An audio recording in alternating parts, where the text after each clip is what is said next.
Kung wala si Inday Sara, yan ang totoo. Kung wala si Inday Sara ang sumabay sa pinsan mo, walang Marcos na presidente ngayon. At walang Romualdez na tambalos-los na maging speaker ngayon. Yun lang ang isipin mo. Ang administration na to, malaki ang utang laloob sa mga Duterte. If you remember, sinabi naman talaga noon ni Tatay Digong na he is a very weak leader. Pero, dahil si Senator Amy linigawan ng todo ang ating pinakamamahal na Vice President Inday Sara, gumib-in, tinalikuran ni Inday Sara ang kanyang ama. At sinunod na mag-Vice President siya.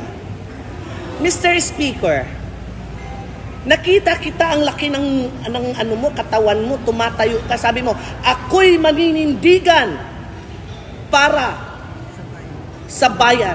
Paano ka nanindigan nung panahon ng ibang administrasyon na hindi inililibing ang tiyuhin mo at ama ng ating Pangulo?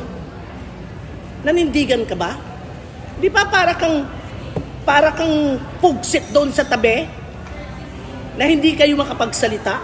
Ngayon nagkapoder ka, ang yabang mo na maninindigan ka sa demokrasya. Anong demokrasya ang binibigay mo sa amin?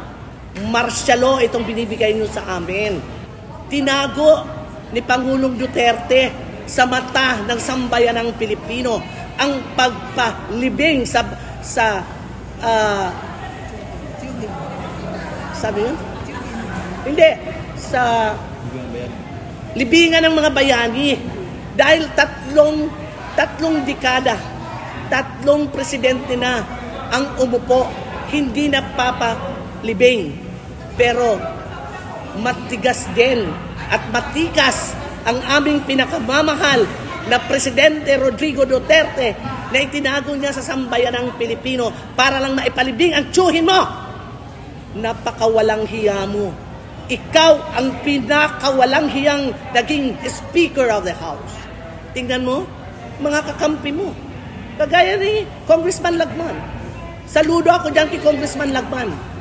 Dahil sa totoo lang yan, kaya nagsasalita siya. Hindi siya papayag na magtsatsa ka dyan. Magtanggo ka na lang para magburubaliktad ka. Huwag ka nang sumayaw ng tsatsa. Dahil hindi ka igi-iging tingnan pag nagsayaw ka ng tsatsa. Yun lang.